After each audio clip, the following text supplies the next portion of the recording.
Welcome to Mechanic. Today we have a 2021 Mazda CX-9, and on this vehicle I'm going to show you how and where you would disconnect your negative battery cable.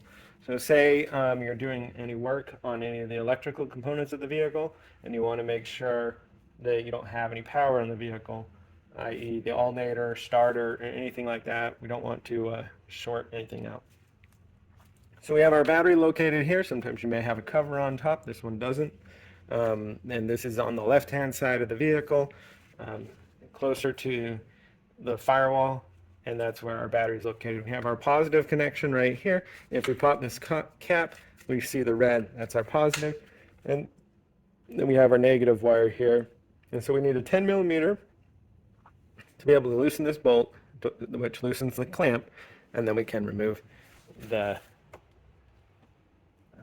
negative cable. So taking our 10 millimeter and then being able to loosen the clamp there, and now able to slide it up and put it out of the way while you are doing work on your vehicle, especially the electric components, so that you don't short anything out. So that's how you would disconnect it for those processes. And then when you're done, you just put it back on, tighten the clamp, and you're good to go. Thanks for watching Mechanic, where you can be the mechanic.